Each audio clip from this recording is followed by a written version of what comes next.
오늘 함께 나누실 말씀은 사도행전 11장 19절에서 30절 말씀입니다. 오늘은 특별히 여러분과 제가 교독하도록 하겠습니다. 제가 한 절 읽고 여러분 한 절 읽고 이렇게 교독하도록 하겠습니다. 제가 먼저 읽겠습니다. 사도행전 11장 19절입니다. 그때에 스데반의 일로 일어난 환란으로 말미암아 흩어진 자들이 베니게와 구브로와 안디옥까지 이르러 유대인에게만 말씀을 전하는데 그 중에 구브로와 구레네 몇 사람이 안디옥에 이르러 헬라인에게도 말하여 주 예수를 전파하니 주의 손이 그들과 함께 하심에 수많은 사람들이 믿고 주께 돌아오더라. 예루살렘 교회가 이 사람들의 소문을 듣고 바나바를 안디옥까지 보내니 그가 이르러 하나님의 은혜를 보고 기뻐하여 모든 사람에게 굳건한 마음으로 주와 함께 머물러 있으라 권하니 바나바는 착한 사람이요 성령과 믿음이 충만한 사람이라. 이에 큰 무리가 주께 더하여지더라. 바나바가 사울을 찾으러 다소에 가서 만남에 안디옥에 데리고 와서 둘이 교회에 1년간 모여 있어 큰 무리를 가르쳤고 제자들이 안디옥에서 비로소 그리스도인이라 일컬음을 받게 되었더라. 그때에 선지자들이 예루살렘에서 안디옥에 이르니 그 중에 아가보라 하는 한 사람이 일어나 성령으로 말하되 천하에 큰 흉년이 들리라 하더니 글라우디아 때에 그렇게 되니라. 제자들이 각각 그 힘대로 유대에 사는 형제들에게 부조를 보내기로 작정하고 이를 실행하여 바나바와 사울의 손으로 장로들에게 보내니라. 아멘. 방금 저희들이 읽었던 이 본문 내용은 이 땅에, 이 세상에 존재하는 두 번째로 존재하는 교회인 안디옥 교회라고 하는 교회가 어떻게 설립되었고 어떻게 성숙해 가는지 그 과정을 간략하게 기록한 내용이 바로 오늘 본문입니다. 다시 말해서 오늘 본문에는 세상에 존재하는 두 번째 교회, 안디옥 교회에 대한 설명입니다. 한 가지 질문을 드려보겠습니다. 그러면 이 땅에 최초로 존재한 교회는 어느 교회일까요? 예, 그 교회는 바로 예루살렘 교회입니다.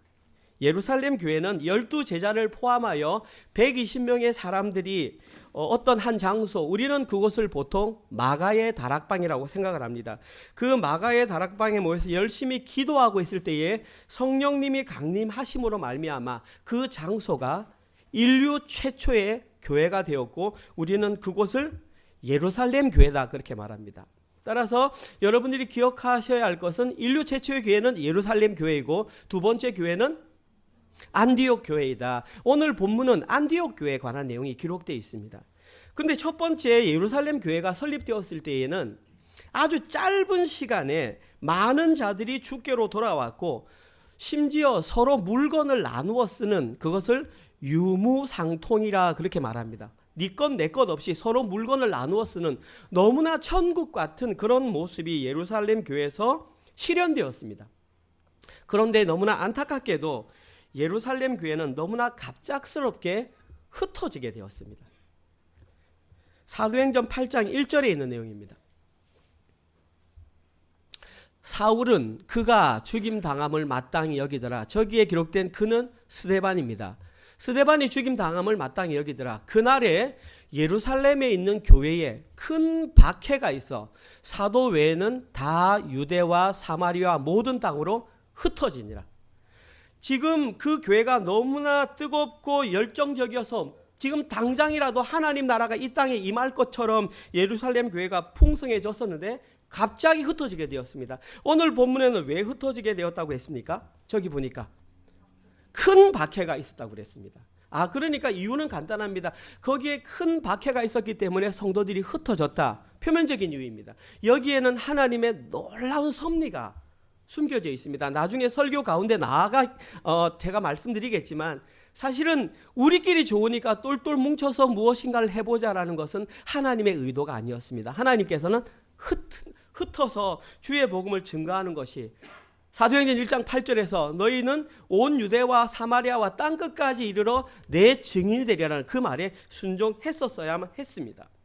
아무튼 여기에 관한 내용은 오늘 설교 가운데 나올 것입니다. 저희 은혜로 장로교회는 지난 2주 동안, 그러니까 지난주와 지지난주를 포함해서 지지난주 3주 전에는 하이델베르크 요리문답을 통해서 우리는 거룩한 공교회가 무엇인지를 배웠습니다. 다시 말해서 하이델베르크를 통해서 교회론을 배웠습니다. 그런데 우연인지 필연인지 모르겠지만 지난주 특강의 제목도 교회론이었습니다. 제가 의도한 거 아닙니다. 제가 강사분에게 이걸 해달라고 말한 것도 아니고 강사분이 와서 본인이 하고 싶은 말을 그대로 전했던 것입니다. 그런데 공교롭게도 오늘 내용도 바로 안디옥 교회와 관련된 내용이 있습니다. 한번 질문 드려보겠습니다. 사랑하는 성도 여러분, 교회가 무엇입니까? 교회는 예수님을 자신의 주와 그리스도로 인정하는 사람들의 모임입니다. 그래서 교회는 회중 혹은 모임이라고 말을 합니다. 쉽게 말씀드리면 교회는 이 건물이 아닙니다. 이 건물은 예배당이라고 합니다. 교회는 지금 이렇게 예배를 드리기 위해서 모여 있는 한 사람 한 사람을 교회, 그렇게 말을 합니다. 자, 그러면 우리는 실제로 그 구성된 한 사람 한 사람을 뭐라고 부릅니까? 성도나 혹은 교인이라고 부르지 않습니까? 오늘 본문 26절에는 그들을 뭐라고 불렀냐면 그리스도인이다. 오늘 본문 26절에 이 그리스도인이라고 하는 단어가 성경에 처음으로 등장합니다. 근데 이 재미있는 사실은 이 그리스도인이라고 하는 단어는, 자, 우리가 우리끼리 모였으니까 우리를 그리스도인이라고 하자라고 한 것이 아니라 우리가 그렇게 살아가는 모습을 보고 외부 사람들이 저 사람들은 그리스도인들이네 라고 불렀습니다. 마치 우리가 어릴 때 자랐을 때에 저희들을 보고 뭐라고 불렀냐 하면 친구들이 일요일 날 되면 야구하러 가고 축구하러 가고 했을 때 우리는 부모님께 그 헌금을 받아가지고 교회로 갔습니다. 그때 친구들이 우리를 보고 뭐라고 그랬냐면 저 예수쟁이들, 그렇게 말을 했습니다. 바로 이 그리스도인이란 말이 바로 그와 같은 말입니다. 따라서 오늘 본문에서는 표면적으로는 안디옥 교회에 관한 내용이지만 그 내면적으로는 그리스도인이 누구인가 한번 살펴보겠습니다. 그리고 과연 지금 현재 이 자리에 앉아서 예배를 드리는 나는 진정한 그리스도인이 맞는가? 한번 거기에 대해서 곰곰이 한번 살펴보도록 하겠습니다. 그래서 오늘 설교 제목이 그리스도인입니다. 한번 질문 드려보겠습니다. 여러분들은 그리스도인이 누구라고 생각하십니까? 여기에 대한 오늘 본문의 첫 번째 대답은 이와 같습니다. 그리스도인이란 주보를 보시면 나와 있습니다. 첫 번째 뭐라고 나와 있습니까? 시작. 복음을 아는 사람이다. 그리스도인이라는 질문 가운데에 그 첫 번째 대답은 복음을 아는 사람이 그리스도인이다. 이렇게 말씀하시면 됩니다. 누가 그리스도인인가? 복음을 아는 사람이 그리스도인이다. 오늘 보면 19절에서 21절입니다. 그때에 스데반의 일로 일어난 환란으로 말미암아 흩어진 자들이 베니게와 구브로와 안디옥까지 이르러 유대인에게만 말씀을 전하는데 그중 구브로와 구론의 몇 사람이 안디옥에 이르러 헬라인에게도 말하여 주 예수를 전파하니 주의 손이 그들과 함께 하심에 수많은 사람들이 믿고 주께 돌아오더라. 여기는 복음을 아는 사람에 대한 두 가지 내용이 기록되어 있습니다. 다시 말해서 첫 번째 질문, 그리스도는 누구인가에 대한 대답, 복음을 아는 사람에 대한 첫 번째 내용은 복음의 대상자가 누구인지 아는 사람입니다. 오늘 본문에 보면 19절에 가장 먼저 나오는 내용이 예루살렘 교회에 발생했던 큰 핍박과 관련된 내용으로 흩어진 사람들에 대한 내용이 나옵니다. 그런데 그 사람들이 어디로 흩어졌나 하면 첫 번째 베니게, 지금으로 말하면 페니키아입니다.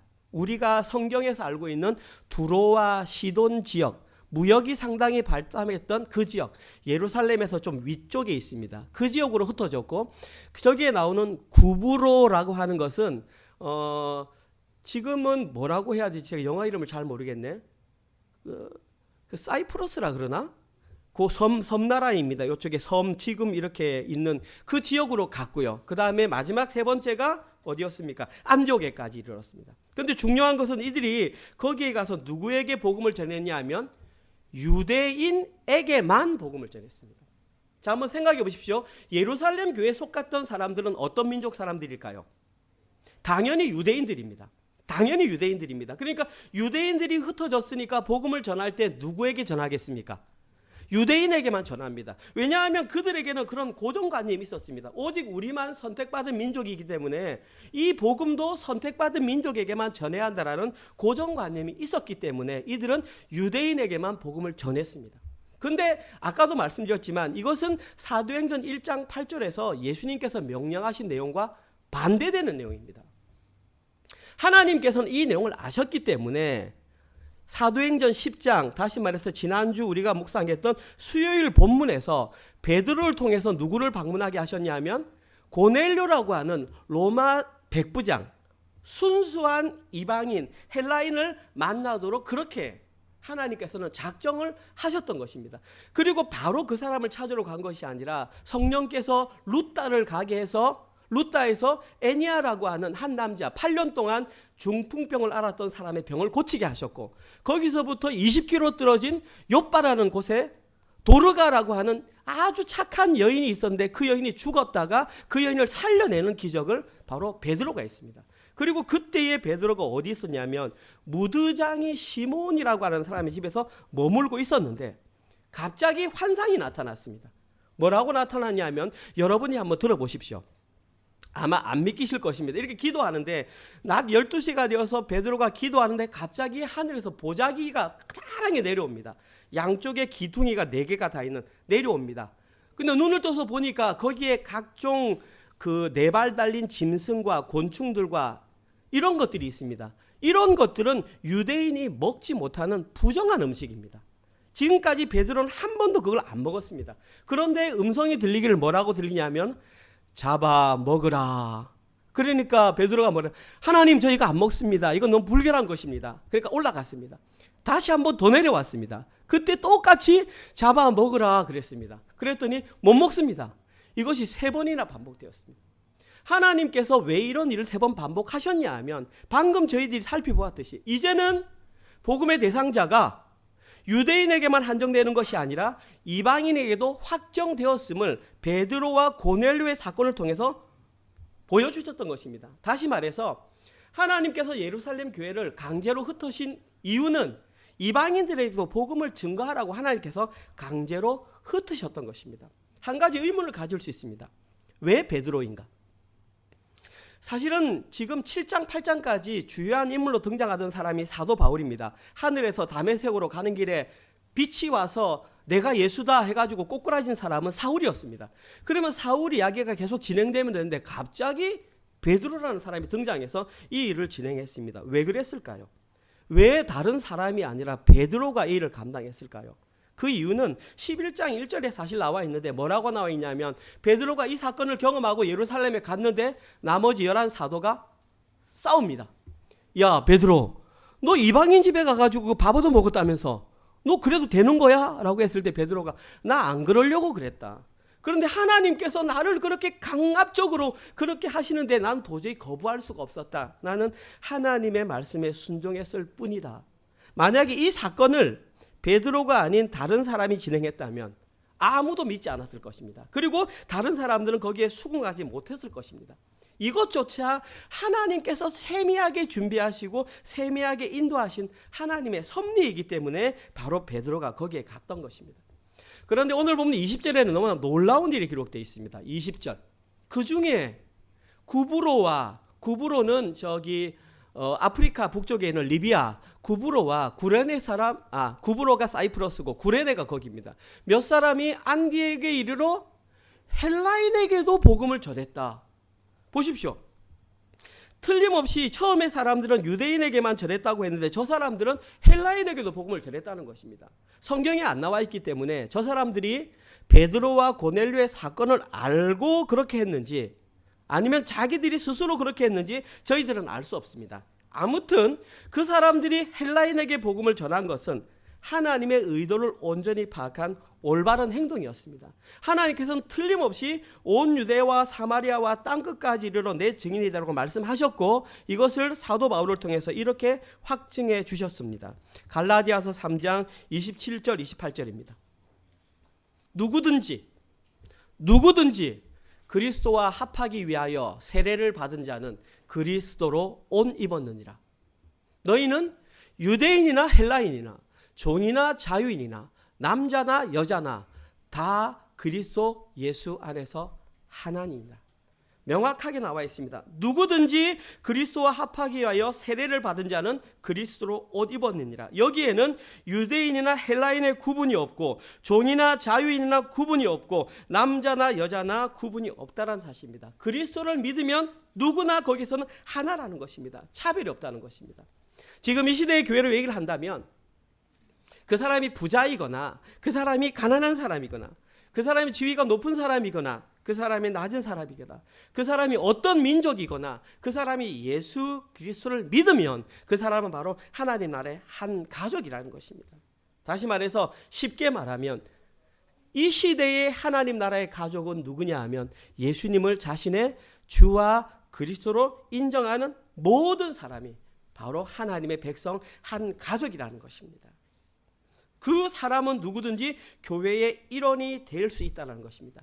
근데 만약에 그때나 지금이나 교회의 일원이 되는 곳에 어떠한 차별을 두거나 이 말씀에 순종하지 않는 사람은 오늘 본문에 의하면 그 사람은 복음의 대상자를 정확하게 알지 못하는 사람입니다. 복음의 대상자를 정확하게 알지 못하는 것은 그런갑다 라고 생각할 것이 아니라 복음의 대상자를 명확하게 알지 못하는 사람은 오늘 본문에 의하면 구원의 대상자가 안 될 수 있다는 사실입니다.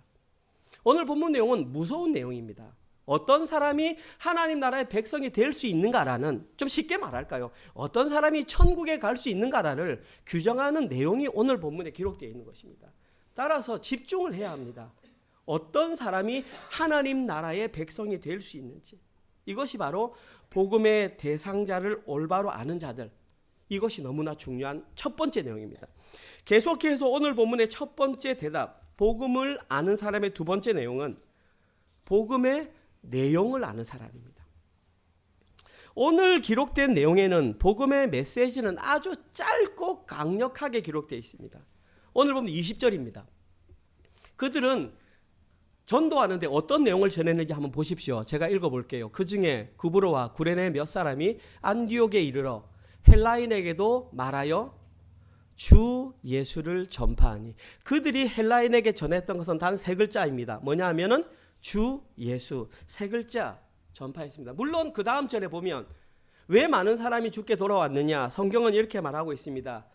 주의 손이 그들과 함께 하심으로 말미암아 수많은 사람들이 믿고 돌아왔다, 그렇게 기록되어 있습니다. 그러니까 결국은 하나님께서 능력을 베푸셔서 그런 일이 일어났지만 사실은 여기에 기록된 주 예수라고 하는 그 짧은 복음의 내용에도 강력한 파워가 있는 것이 사실입니다. 저기에 기록된 주 예수, 영어로는 로드 지저스입니다. 헬라어로 말하면 큐리오스 이에수스입니다. 여기에 말하는 큐리오스라고 하는 단어의 의미는 주인 혹은 주님, 이런 뜻입니다. 여러분 한번 생각해 보십시오. 저 당시 시대는 로마 황제가 다스리던 시대입니다. 로마 황제가 다스리던 시대의 주님은 누구냐 하면 오직 로마 황제밖에 없습니다. 그가 유일한 주인입니다. 그런데 어떤 사람들이 나타나서 로마 황제가 주인이 아니라 예수라고 하는 젊은이, 죽었다고 살아난 그 젊은이가 너희의 주인이다, 이렇게 선포했던 것입니다. 그리고 이 선포에는 아주 중요한 의미가 숨겨져 있습니다. 그냥 말로만 이 사람이 아니라 예수를 자기의 주인으로 인정한다는 것은 자기의 주인과 자기의 인생관과 자기의 세계관과 모든 정체성이 바뀌는 것을 의미합니다. 그냥 단순히 입술로 그분이 나의 주인입니다가 아니라 인생관이 통째로 바뀌는 것입니다. 한번 생각해 보십시오. 그 당시에 인생관이 바뀌어서 로마 황제가 주인이 아니라 예수를 주라고 말하는 순간 그 사람은 그 사회로부터 고립이 됩니다. 이제는 교제를 할 수 없습니다. 장사도 할 수 없습니다. 그렇게 되면 그 사람은 먹고 사는 문제까지도 문제가 발생할 수 있는 완전히 어려운 상황입니다. 그러함에도 불구하고 어떻게 주 예수라는 그 한마디를 던졌을 때에 그 사람들이 심경의 변화를 일으켜서 남들이 갖지 않는 그런 행동의 결정을 내렸을까요? 좀 전에 말씀드렸지만 이 주 예수라고 하는 짧은 외침 안에는 생명과 관련된 하나님의 놀라운 비밀이 숨겨져 있었기 때문입니다. 다시 말해서 주 예수를 자기의 주인으로 받아들이는 순간 천국의 보화, 하나님 나라를 자기 것으로 받아들인 것입니다. 그리고 이 내용을 명확하게 아는 것이 복음의 내용을 아는 것입니다. 신약 성경에는 복음에 관해서 아주 많이 기록되어 있습니다. 어떤 페이지를 읽어도 복음에 관한 내용이 아주 많이 있습니다. 제가 어떤 걸 가져와도 상관이 없지만 우리가 묵상했던 내용으로 한번 예를 들어 보이겠습니다. 복음이 무엇인지. 사도행전 10장 36절에서 43절입니다. 여기에 복음이 기록되어 있습니다. 한번 발견해 보십시오. 만유의 주 되신 예수 그리스도로 말미암아 화평의 복음을 전하사 이스라엘 자손들에게 보내신 말씀, 곧 요한이 그 세례를 반포한 후에 갈릴리에서 시작하여 온 유대에 두루 전파된 그것을 너희도 알거니와, 하나님이 나사렛 예수에게 성령과 능력을 기름 붓듯 하셨음에 그가 두루 다니시며 선한 일을 행하시고 마귀에게 눌린 모든 사람을 고치셨으니 이는 하나님이 함께 하셨습니다. 우리는 유대의 땅과 예루살렘에서 그가 행하신 모든 일의 증인이라. 그를 그들이 나무에 달아 죽였으나 하나님이 사흘 만에 다시 살리사 나타나시되 모든 백성에게 하신 것이 아니요 오직 미리 택하신 증인 곧 죽은 자 가운데서 부활하신 후 그를 모시고 음식을 먹은 우리에게 하신 것이라. 우리에게 명하사 백성에게 전도하되 하나님이 살아있는 자와 죽은 자의 재판장으로 정하신 자가 곧 이 사람인 것을 증언하게 하셨고, 그에 대하여 모든 선지자도 증언하되 그를 믿는 사람들이 다 그의 이름을 힘입어 죄 사함을 받는다 하였느니라. 여기에 기록된 내용이 복음입니다. 이 내용이 기억하십니까? 이건 누가 언제 한 내용이냐면 제가 좀 전에 말씀드렸던 사도 베드로가 이방인 고넬료의 집에 가서 했던 설교입니다. 지금 제가 하는 것처럼 이렇게 서서 이 내용을 그냥 설교했습니다. 쭉 설교하는데 저 설교하는 가운데 어떤 일이 발생했냐면 그곳에 성령이 임했습니다. 그곳이 성령이 임한 이유는 저것이 하나님의 말씀을 대언한 것이기 때문입니다. 방금 제가 읽어드린 내용을 이해하시겠습니까? 여기에는 복음의 핵심적인 내용이 세 가지가 들어가 있습니다. 한번 여러분이 찾아보십시오. 첫 번째, 만유의 주 되신 예수님은 하나님이신 예수님입니다. 만유의 주 되신 예수님은 그분이 하나님이다 이 말입니다. 하나님이 어떻게 됐냐 하면 화평의 복음을 전하사 어떻게 왔냐면 사람의 몸을 입고 이 땅에 오셨다 이 말입니다. 자, 하나님이신 그분이 사람의 몸을 입고 이 땅에 오셔서 화평의 복음을 전하시고 마귀에게 눌린 자들을 고쳐주시고, 그런데 이 일로 말미암아 그분은 십자가에 달려 죽임을 당하셨지만 사흘 만에 살아나셨다. 이것이 첫 번째 내용입니다. 하나님이신 그분이 사람의 몸을 입고 이 땅에 오셨고 이 땅 가운데에 하나님의 사역을 전하다가 십자가에 달려 돌아가셨고 사흘 만에 살아나셨다. 복음의 3요소인 성육신과 대속과 회복이 기록되어 있습니다. 복음이라고 하는 것은 반드시 그 내용의 성육신, 하나님이신 그분이 인간이 되셨다. 그분은 십자가에 달려 돌아가셨다. 사흘 만에 부활하셨다. 이 내용이 기록되고 선포되는 것이 복음입니다. 오늘 이 본문에 베드로는 정확하게 복음을 선포했습니다. 두 번째, 그러면 이 내용을 아는 것으로 구원이 성립되느냐? 그러지 않습니다. 이것은 얼마든지 지식적으로 알 수 있습니다. 제가 이 시간에 오늘 처음 선포했고 이 내용을 처음 들은 사람이라 할지라도 근거가 있네, 그것이 그럴듯하네 이해할 수 있습니다. 그런데 그 이해하는 것만으로 복음을 알았다고 말할 수 없습니다. 두 번째 내용이 뭐냐 하면 하나님께서 그분을 삶과 죽음을 심판하는 재판장으로 정하셨다는 것을 인정하셔야 됩니다. 그분을 재판장으로 인정하셨다는 것은 유일하게 그분이 심판자이며 삶과 죽음이 그의 손에 달려있다는 것을 삶으로 인정해야 되는 것입니다. 첫 번째 지식으로 알았습니다. 그분이 사람의 몸을 입고 태어났어? 오케이. 그분이 십자가에 달려 돌아가셨대? 오케이. 사흘 만에 부활하셔서 믿어져. 그것으로 안 된다는 겁니다. 그분이 내 인생의 삶과 죽음을 주관하는 심판자임을 인정하느냐, 그리고 그 일의 증인이냐, 두 번째 내용입니다. 마지막 세 번째, 오직 그 예수로 말미암아 모든 죄의 문제가 해결되어 죄 사함을 받게 되는 것을 믿느냐. 이 세 가지가 정확하게 자기의 것으로 받아들일 때에 그 사람이 복음의 내용을 알고 있다 이렇게 말합니다. 이것이 바로 오늘 주 예수라고 하는 그 한 단어에 포함된 복음의 핵심 내용. 풀어서 설명하면 예수님이 나의 주인과 나의 그리스도이시다. 다시 말해서 예수님을 자신의 주와 그리스도로 인정하는 그 사람만이 죄 사함을 받을 수 있고 그 사람만이 하나님 나라의 백성이 된다라고 하는 것이 복음입니다. 지금까지 이 내용을 모르셨던 분도 아니면 오늘 이 복음을 처음 듣는 분이라 할지라도 성령님께서 그 사람의 마음을 만져주셔서 아, 그분이 그런 분이야, 나 그분을 믿고 싶어 하면 그분 또한 죄사함을 경험할 수 있는 것입니다. 이것이 복음입니다. 이방인이나 헬라인이라 태어나면서부터 예수 믿었던 사람이나 오늘 처음 복음을 믿었던 사람이나 차별이 없습니다. 그것이 그 속에 성령님으로 말미암아 변화를 일으키면 구원이 일어나는 것이 바로 복음의 실체인 것입니다. 그런데 잊지 말아야 할 것이 있습니다. 이 복음이 우리의 것이 되기 위해서는 우리의 힘이 단 1%도 포함되어서는 안 된다는 사실입니다. 구원은 전적으로 예수 그리스도의 십자가 공로로만 가능한 것입니다.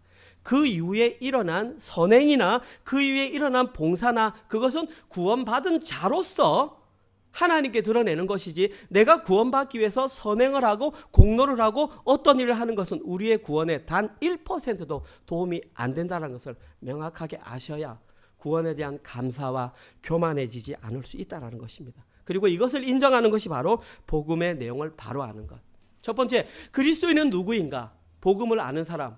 복음을 아는 사람은 복음의 대상자를 아는 사람. 두 번째, 복음의 내용을 아는 사람. 그 사람이 바로 그리스도인이다. 한번 생각해 보십시오. 여러분들이 다 교회에 나와서 지금 여기 앉아 있는데 나는 그렇게 과연 그런 그리스도인이 맞는가? 두 번째, 오늘 본문에서 그리스도인은 누구인가라는 두 번째 대답은 복음을 사는 사람입니다. 첫 번째는 복음을 아는 사람이며 두 번째 복음을 사는 사람. 오늘 본문 22절에서 26절입니다. 예루살렘 교회가 이 소문을 듣고 바나바를 안디옥까지 보내니 그가 이르러 하나님의 은혜를 보고 기뻐하여 모든 사람에게 굳건한 마음으로 주와 함께 머물러 있으라 권하니 바나바는 착한 사람이라 성령과 믿음이 충만한 사람이라 이에 큰 무리가 주께 더하여 지더라. 바나바가 사울을 찾으러 다소에 가서 만남에 안디옥에 데리고 와서 둘이 교회에 1년간 모여 있어 큰 무리를 가르쳤고 제자들이 안디옥에서 비로소 그리스도인이라 일컬음을 받게 되었더라. 오늘 본문에 기록된 복음을 사는 사람의 인물은 바나바입니다. 바나바. 이 바나바는 지금 안디옥 교회가 예수님을 믿게 되었다는 소식을 듣게 되자 첫 번째 교회인 예루살렘 교회에서 파송한 선교사입니다. 자네가 가서 한번 확인해 봐라. 왜 바나바를 보냈을까요? 첫 번째, 바나바는 헬라적 배경을 가진 유대인이기 때문입니다. 다시 말해서 언어 문제가 원활했기 때문입니다. 지금 저희들이 사는 이곳은 호주입니다. 만약에 저희들이 호주 원주민이나 아니면 어떤 우리 백인 호주인 사람들에게 우리가 복음을 전할 때에 저 같은 한국말을 쓰는 사람보다는 지금 2세대인 우리 자녀들이 가는 것이 마땅하듯이 지금 바나바가 바로 그 사람입니다. 아람어에도 능통했고 헬라어에도 능통했기 때문에 그 사람이 가서 이렇게 복음을 전하고 사태 파악을 한 것입니다. 오늘 본문에 기록된 복음을 사는 사람 바나바는 두 가지 모습이 있습니다. 첫 번째, 바나바는 착한 사람이었습니다. 24절에 바나바는 착한 사람이었습니다. 여기에 착한 사람의 영어 표현은 말 그대로 good man입니다. He was a good man. 이것을 헬라어로 읽으면 착하다, 아가토스. 아가토스라는 단어 자체가 그냥 선하다, 착하다, 일반적으로 쓸 수 있는 단어입니다. 그러면 오해할 수 있습니다. 아, 그러면은 바나바는 착한 사람이었기 때문에 어떤 길 가다가 휴지도 줍고 교통신호도 잘 지키고 지나가는 할머니 가방도 들어드리는 그런 착한 사람이었구나. 물론 그럴 수 있습니다. 그런데 여기에 기록된 이 아가토스라는 단어에는 그것보다 더 넓은 범위가 있습니다. 한번 예를 들어 보겠습니다. 아가토스와 같은 어건을 가진 아가마이라고 하는 단어가 있습니다. 이 단어는 놀라다, 경탄하다 이런 뜻입니다. 또 다른 단어가 아가스토스라고 하는 단어가 있습니다. 이 단어는 감탄할 만하다, 훌륭하다 이런 뜻입니다. 다시 말해서 아가라고 하는 단어가 쓰이면 일반적인 착함이 아니라 사람들이 보기에 경탄할 만큼 놀라운 사람이다 이 말입니다. 쉽게 말해서 이 바나바가 오늘 본문에 착한 사람이다 기록된 것은 그의 성품이나 인품이 다른 사람들에게 경탄할 만큼 놀라운 인품을 가진 사람이다, 칭찬을 받은 사람이다 이런 의미입니다. 그럼 바나바는 사람들로부터 어떻게 그러한 인정을 받게 되었던 것일까요? 우리 너무나 잘 알고 있습니다. 이미 사도행전을 공부했기 때문에 사도행전 4장 36절과 37절에 있는 내용입니다.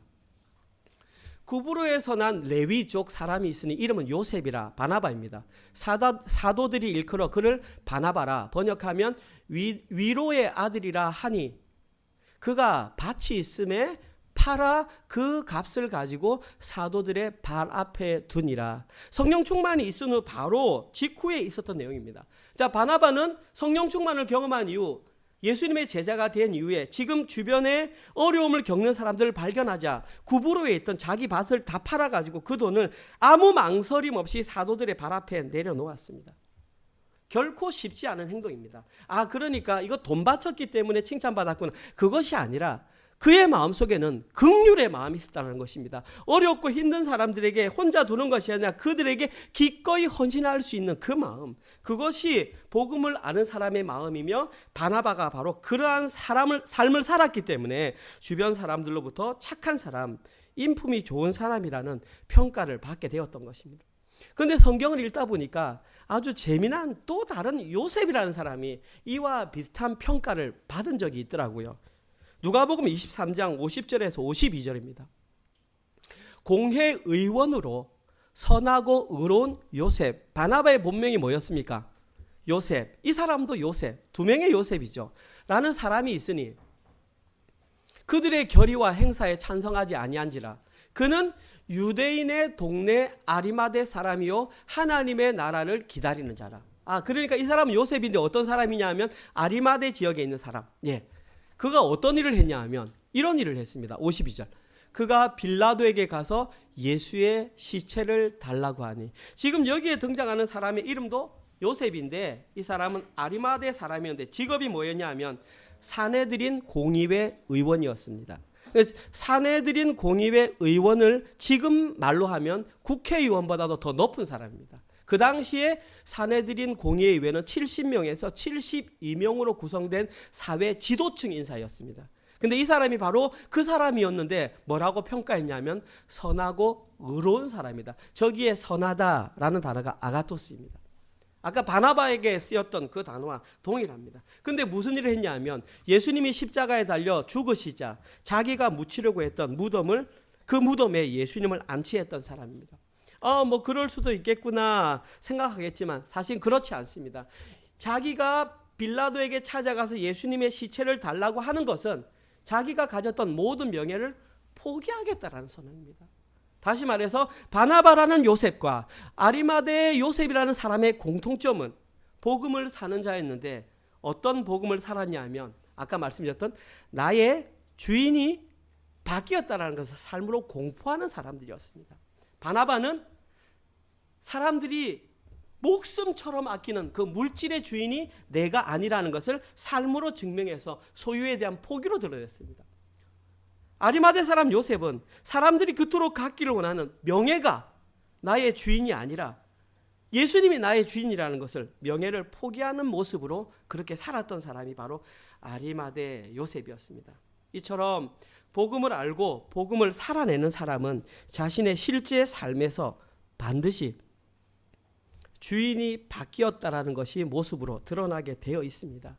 어떤 것과 똑같냐 하면 우리 한국 사람들이 외국인 사이에 가서 앉아 있으면 그들은 우리에게서 마늘 냄새가 말을 합니다. 내가 어저께 마늘을 먹지 않았어도 평생에 제가 김치 속에 마늘을 먹어왔기 때문에 제가 그 사람들 옆에 앉아 있으면 너한테는 마늘 냄새가 나 하듯이 내가 마늘을 예전부터 먹어서 내 몸에 인이 박혔을 때 그 냄새가 나듯이 마찬가지로 예수 그리스도의 복음을 알고 복음을 사는 사람에게서는 그 복음의 향기가 저절로 드러나게 된다는 것입니다. 그냥 보여주기 위해서 저 사람이 신경을 쓰니까 나도 신경을 써 이렇게 억지로 하는 것이 아니라 아주 자연스럽게 복음의 향기가 흘러난다는 것입니다. 그리고 이 부분에서 드러나는 첫 번째 현상이 주인이 바뀐 것이 삶으로 드러나게 된다. 사랑하는 성도 여러분, 양손에 모든 것을 쥐고 예수님을 따를 수는 없습니다. 예수님을 따르기 위해서는 내 손에 돈 것을 놓을 때에만 예수님을 따를 수가 있습니다.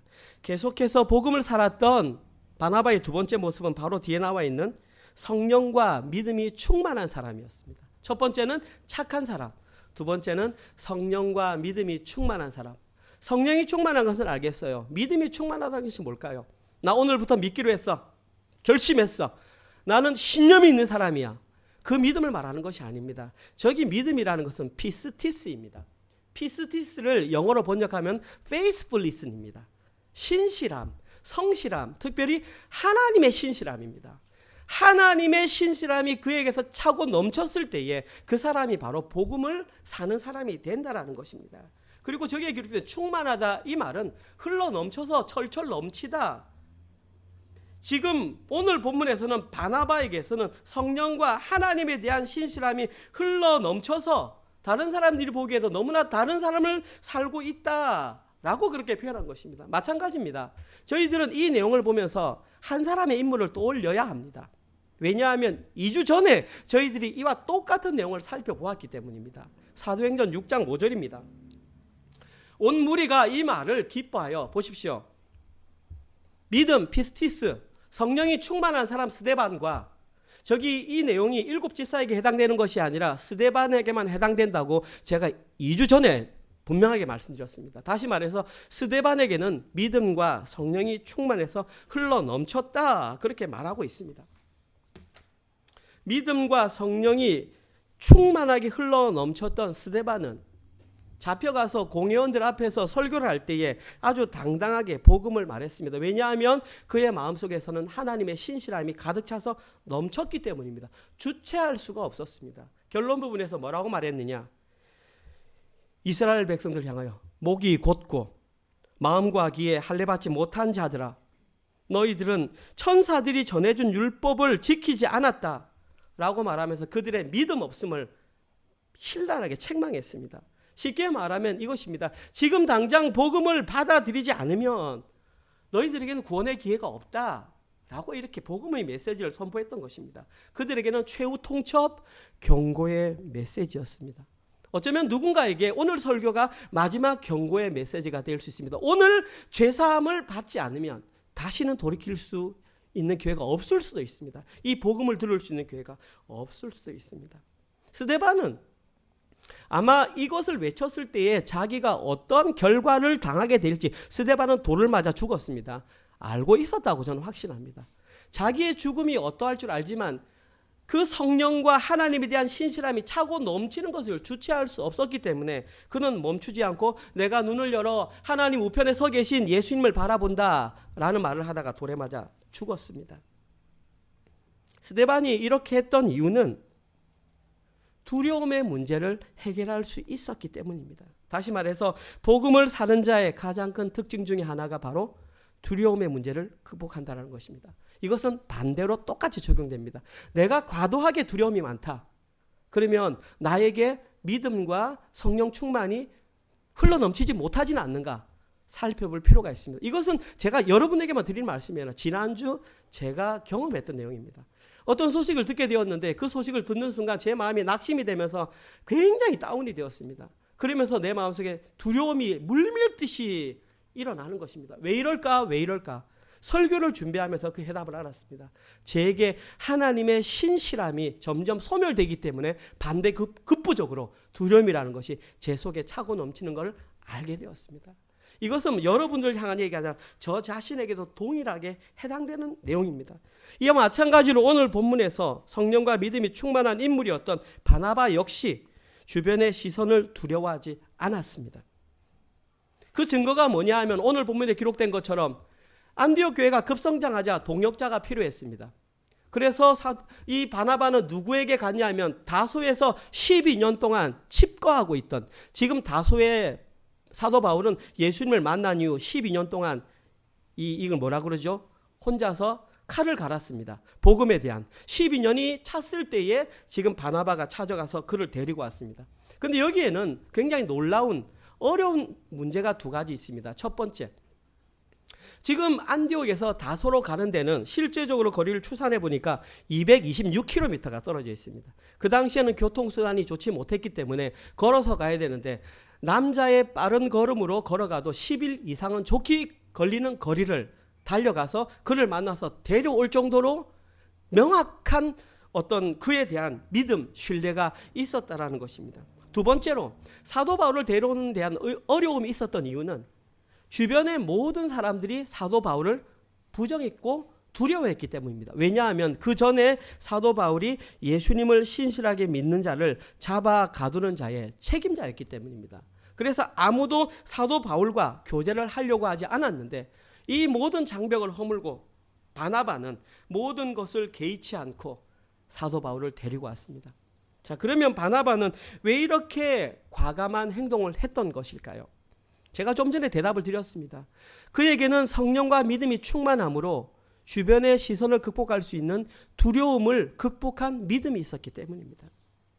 이처럼 믿음과 성령이 충만한 사람은 자신이 복음으로 살아가고 있다는 것을 인지하는 그 동안에는 두려움을 느끼지 않습니다. 물론 인간이 연약하기 때문에 자꾸 업다운이 있을 수는 있습니다. 그러나 이것이 유지되는 것이 길어질수록 두려움을 느끼지 않는 시간은 더욱더 길어지는 것입니다. 바나바는 다른 사람들의 시선이 어떠하든지 거기에 신경 쓰지 않았습니다. 바나바는 그것이 교회를 살리는 일이라면 기꺼이 그 두려움을 극복할 수 있었습니다. 한번 보십시오. 교회의 지도자인 바나바가 현실적인 상황의 어려움에도 불구하고 그 두려움 문제를 극복했을 때에 성도들이 그 모습을 바라보는 것입니다. 바라보면서 1년 동안 가르치는 내용을 들으면서 아, 저렇게 하는 것이 예수 믿는 것이구나. 우리도 저렇게 살아야 되겠구나. 따라 사니까 주변의 사람들이 그 교회 사람들을 보고 오늘 본문의 기록처럼 안디옥에서 비로소 그리스도인이라 일컬음을 받게 되었더라. 수동태잖아요. 그들이 불러주었잖아요. 우리 그리스도인이다 라고 말한 것이 아니라 저렇게 사는 것이 그리스도인이구나. 그리스도인이라는 단어의 원어적인 의미는 그리스도에게 속한이라는 뜻입니다. 아, 저렇게 사는 사람들이 세상에 속한 것이 아니라 그리스도에게 속한 사람의 삶이 저런 것이구나. 이러한 모습은 오직 믿음과 성령이 충만한 사람에게만 나타날 수 있는 증거인 것입니다. 그런데 오늘 설교를 마무리하기 전에 마지막 뒷부분이 남아 있습니다. 이 뒷부분의 내용은 뭐냐 하면 그러면 진짜 그리스도인이라면 현실의 삶에서 문제가 발생했을 때 어떻게 해결하느냐 하나의 예를 보여줍니다. 27절에서 30절. 그때에 선지자들이 예루살렘에서 안디옥에 이르니 그 중에 아가보라 하는 한 사람이 일어나 성령으로 말하되 천하에 큰 흉년이 들리라 하더니 글라우디오 때에 그렇게 되니라. 제자들이 각각 그 힘대로 유대에 사는 형제들에게 부조를 보내기로 작정하고 이를 실행하여 바나바와 사울의 손으로 장로들에게 보내니라. 시간 관계상 제가 간단하게 말씀드리면 예루살렘에서 안디옥으로 선지자 아가보라는 사람이 왔는데 이 사람은 예언을 하는 사람이에요. 근데 어떤 예언을 했냐면 몇 년이 되지 못해서 이 땅 가운데에 큰 흉년이 있을 것이다. 특별히 예루살렘 지역에 큰 흉년이 있을 것이다. 그런데 실제로 글라우디오 때에 그 일이 발생했어요. 그런데 우리 안디옥 교회 사람들은 교회가 성장해가고 재정이 조금 튼튼해 가는데 지금 예루살렘에 있는 소식을 들으니 그들이 굶을 뿐만 아니라 어떤 책에 의하면 인육을 먹고 있다라는 그런 소식을 듣게 되니까 이 마음이 불 끓는 것 같아서 안디옥에 있는 사람들이 그 힘을 다해서 그들을 모아서 그들에게 부조를 보냈다. 이것이 오늘 본문 내용입니다. 다시 말해서 진정한 그리스도인은 이론으로만 신앙생활을 하지 않는 사실입니다. 형제가 아픔을 느낄 때에 함께 아파하며 행함이 있는 믿음을 드러내는 그 사람이 진정한 그리스도인이다 라는 것을 우리에게 보여주는 것입니다. 이런 내용을 가지고 또 돈 얘기한다? 아니고요. 마음이에요. 마음. 오늘 설교를 마무리하겠습니다. 오늘날 아무리 세상 사람들이 말하기를 교회가 줄어들고 교회의 성도 수가 줄어든다고 말할지라도 여전히 교회 안에는 많은 사람들이 모여 있습니다. 그런데 과연 그 교회에 앉아있는 모여있는 그 모든 사람들이 오늘 본문에 기록된 것처럼 그리스도인이라고 말할 수 있을까요? 다시 말씀드리지만 그리스도인은 교회 다니는 사람이 아닙니다. 그리스도인은 복음을 알고 복음을 살아내는 사람, 주인이 바뀐 사람이 그리스도인입니다. 그리고 오직 주인이 바뀐 그들만, 그리스도인들만 하나님 나라에 들어갈 수 있습니다. 사실 오늘 설교의 핵심 내용은 그것입니다. 누가 구원을 받을 수 있는가? 예수님을 자신의 주와 그리스도로 인정하는 그 삶을 살아가는 그 사람만 하나님 나라의 백성이 될 수 있고 구원을 받을 수 있습니다. 이 내용이 여러분들에게 어떻게 다가올지 모르겠지만 성경에 기록된 진리를 선포하고 있는 것입니다. 사랑하는 성도님들은 진짜 그리스도인이 맞습니까? 그렇다면 복음의 내용을 알고 복음을 살아내셔야 합니다. 예수님을 자신의 주인으로 모시고 죽음의 두려움, 남의 시선의 두려움을 극복하고 형제의 아픔에 실질적으로 동참하는 모습이 드러나야 합니다. 그렇게 현실의 삶을 살아가는 그 사람이 바로 그리스도인입니다. 저는 개인적으로 저를 포함하여 지금 이 자리에서 예배드리는 모든 분들이 진정으로 그 복음을 알고 복음을 살아내는 그리스도인이 되셨으면 좋겠습니다.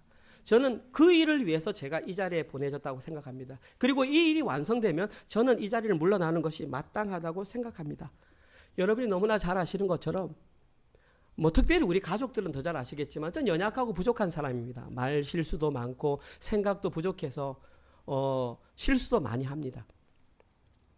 하지만 저는 저의 부족함을 알기 때문에 매일 아침마다 말씀을 통해서 제가 어떤 존재인지 복음을 날마다 알려고 노력하고 복음을 살아내려고 하고 있습니다. 두려움을 극복하고 형제의 아픔에 방관하지 않으려고 노력하고 있습니다. 저는 이 자리에 계신 모든 분들이 그 동일한 마음으로 신앙생활 하셨으면 좋겠습니다.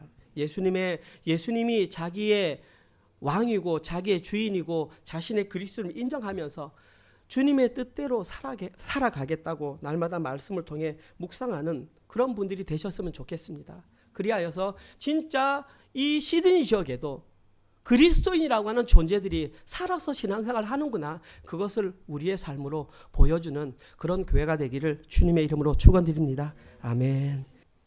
주님 감사합니다. 은혜로 장로교회를 개척케 하시고 2달에 한 번씩 눈에 보이는 복음 성례에 참여할 수 있도록 인도하시니 참으로 감사합니다. 이 시간이 형식적인 시간이 되지 않도록 우리의 마음을 만져주시옵소서. 우리가 계속해서 들리는 복음을 들었다면 보이는 복음과 경험하는 복음을 통해서 예수 그리스도의 십자가 복음과 제사함과 구원의 하나님께서 허락하신 진리들을 온전히 깨달을 수 있도록 인도하여 주시옵소서. 하나님, 저희들에게 날마다 스스로 질문하게 하여 주시옵소서. 나는 과연 그리스도인이 맞는가? 나는 복음을 아는 사람인가? 나는 복음을 살아내는 사람인가? 날마다 자신에게 물어보며 자신의 신앙을 점검하며 예수 그리스도를 나의 주와 그리스도를 인정하며 두려움을 극복하며 형제의 아픔에 동참하며 눈물 흘리는 그런 성도 될 수 있도록 은혜 내려 주시옵소서. 그러한 마음으로 한 주간 동안 하나님께서 허락하셨던 직장과 사업체를 통하여 11조와 주정헌금과 감사헌금과 세일헌금을 드릴 수 있도록 인도하시니 참으로 감사합니다. 하나님, 그 드린 헌금이 하나님 나라 확장을 위해서 사용되게 하시고 행여 동참하지 못한 자가 있다면 동참할 수 있는 믿음과 동참할 수 있는 물질을 주셔서 이 땅 가운데서도 풍요를 누릴 수 있는 모든 성도 될 수 있도록 은혜 내려 주시옵소서. 이제는 우리 주 예수 그리스도의 은혜와 하나님의 사랑하심과 성령님의 위로 교통 감화 깨닫게 하심이 나는 진정한 그리스도인가라는 질문에 내가 바로 복음을 아는 자이며 복음을 사는 자임을 삶으로 결단해내는 사랑하는 은혜로 교회 모든 성도들 머리 위에와 지금 이 시간에도 세계 곳곳에 흩어져서 주의 복음을 증거하시는 사랑하는 선교사님들과 그들의 사역과 그들의 가정과 그들의 자녀들 머리 위에 지금부터 영원토록 함께 있을지어다. 아멘.